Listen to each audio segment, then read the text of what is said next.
Erağıştın tay teviş. Erağıştın tay teviş. Ezelten erler maşığı. Ezelten erler maşığı. El jurtumdu namısı. El jurtumdu namısı. Er sayışta eğişte. Er sayışta eğişte. Er jigitler maşığı. Er jigitler maşığı. Hay! Hay! Hay!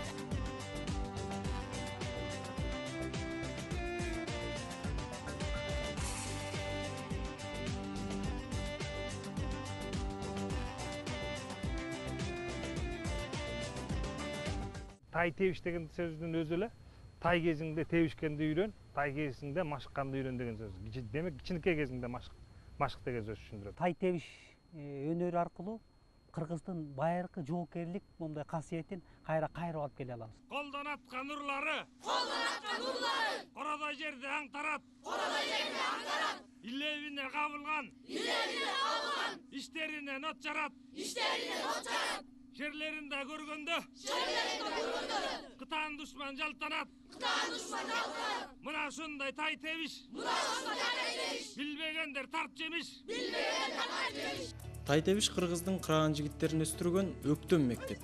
Ал жан дененин жалпы ютуп, балакайды баатыр кылып тарбиялап, теңирден күч алган титтүү машык, манастан дем алган маңыздуу машык. Эң башкысы ошол тай тебиш машыгынын алдында тил машыгы бул манас айтуу. Ey oğutpez ton gigizip ok jetpez at mingizip ana manasты жога сактап багалың ой. Ошо манас айтып атканда, ошо манастан дагы кандайдыр бир энергия келет, ошондон духу келет. Тай тебиш менен кыргыздын нукура спорту менен бөлөк элдин спортун салыштырганда бул жерде баштаганда эле манас айтып башталат. Ал эми бөлөк элдин бөлөк спортторду салыштырганда аларда манас айтып башталбайт. Алар дагы өзүнүн эмеси менен айырмаланат да. Ал эми тай тебиш өзүнүн манас айтылып башталат, манас менен айырмаланат. Эр азыгы элден, бөр азыгы жолдон дегендей, мыкты жоокер жан багуунунда жакшы жолдорун билиши керек. Жан машыгуу деген сөзүбүз болсо, бул жан дегенде ар бир адамдын өзүнүн жанын багыш үчүн жакшы тамактаныш керек. Ошо тамактанып атканда да туура тамакты жеп, жана уу таналарды жеп албай, жакшынакай тамактарды жеп тамактанат да, азыктанат. Жакшы тилек жарымырыс, жалпы тилек айтып, теңир күүсүн чакырышат. Руханий машык дегенибиз бул ошо машыгуунун алдында, же болбосо машыгып бүткөндөн кийин биз ошол Кудай алдында баарыбыз туруп машыгып аткандан кийин ошол ыраазычылык айтып, ата арбактан ыраазычылыгыбызды айтып, ата арбактар колдосун деп, ошолорго да бата кылабыз, тилек кылабыз. Ошо бата тилекти да жасаганды үйрөнөт.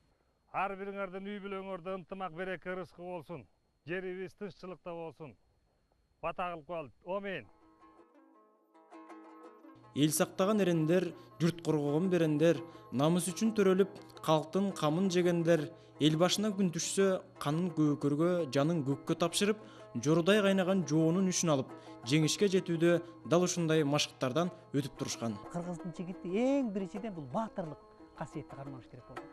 Баатырлык касиетти кармаш үчүн ошол баатырлык ыкмаларды, баатырлык жанагындай бүт болгон жана жаа тартуу, жанагындай кол күрөш, кол чалмай ат үстүндө кармашуу, жанагындай найза, кылыч менен кармашуу, ушулардын баарын ыкмаларын баарын билген. Манас атада айтылат,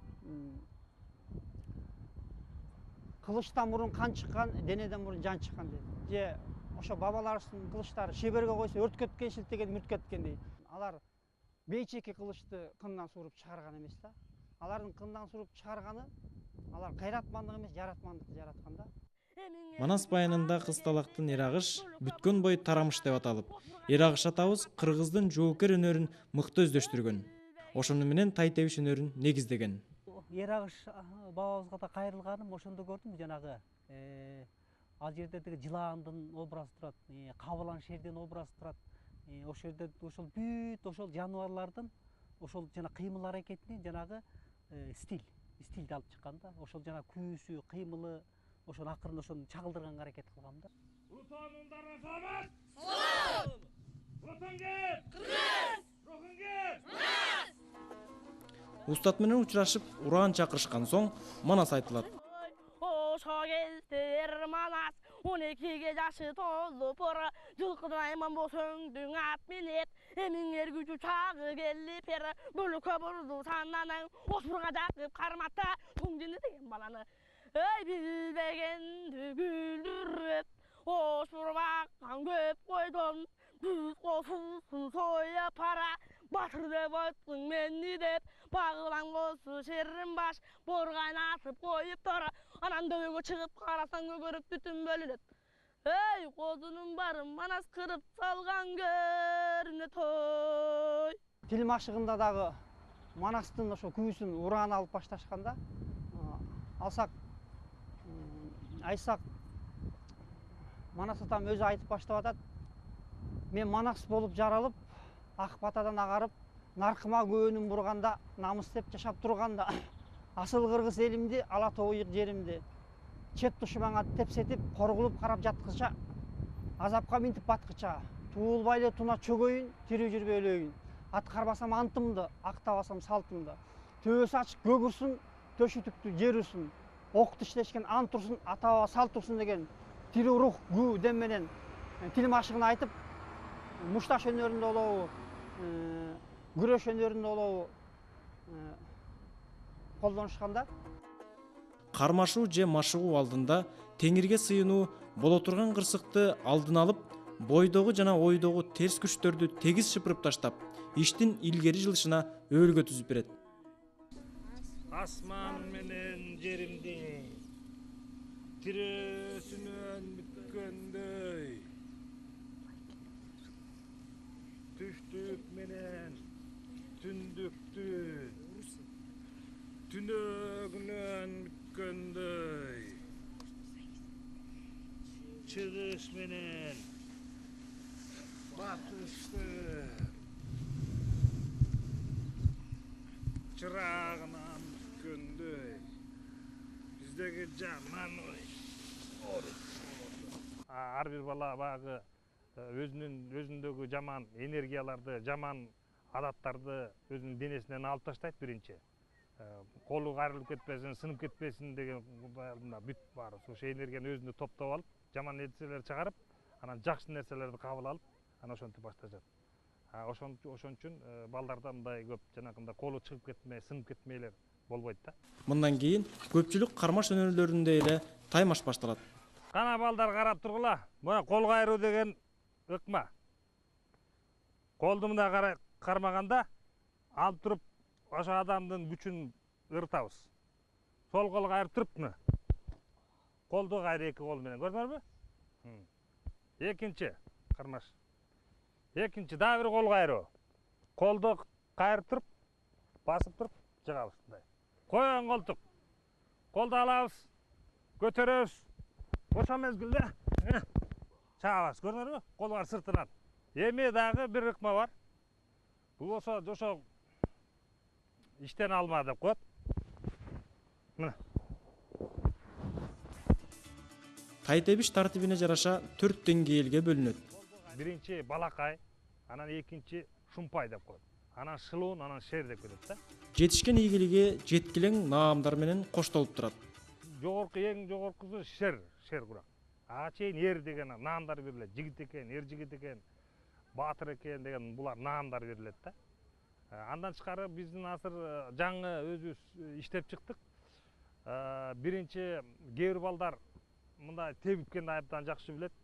Буларга биз жанакындай мелдештен жеңгендерге будайык деген наамды беребиз. Тебишкенде, мыкты тебишкендерге эң биринчи эмеси. Андан кийинки эң мыктысы жанакы кол кармашып туруп чабышкандарга кабылан деген наам берилет. Анан үчүнчү абдан жакшы күрөшкөндөр бар, аны көкжал бөрү деп наам берилет.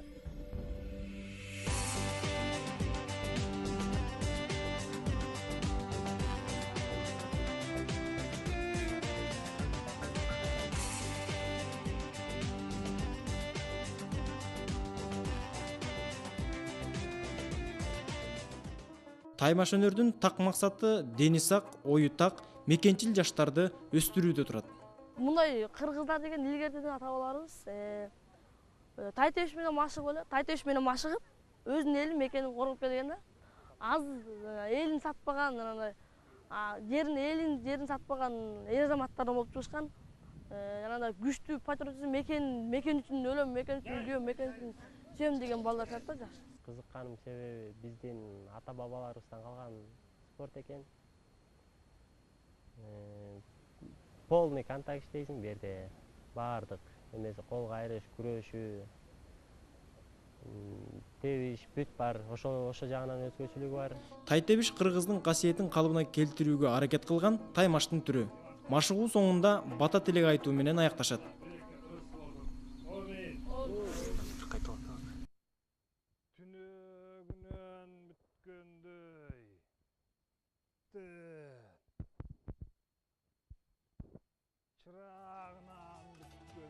Мындай жөрөлгө ар тараптан колдоого арзыйт. Кыргызды кылымдар бою сактаган касиет жоокердик деминде экенин эч качан эстен чыгарбасак. Ал кыргыздын жигити эң биринчиден бул баатырлык касиетти карманыш керек болгон. Баатырлык касиетти кармаш үчүн ошол баатырлык ыкмаларды, баатырлык жанагындай бүт болгон жана жаа тартуу, жанагындай кол күрөш, кол чалмай ат үстүндө кармашуу, жанагындай найза, кылыч менен кармашуу, ушулардын баарын ыкмаларын баарын билген. Ошол эле мезгилде жана ички философияны да аябай өркүндөтөбүз. Тай тебиш спорту эл сактаган жигиттердин өнөрү го деп ойлойм. Бул тай тебиште биз деген бул кыргыздын мекенди сүйүү, мекенди коргоо, патриотизмге чакырат.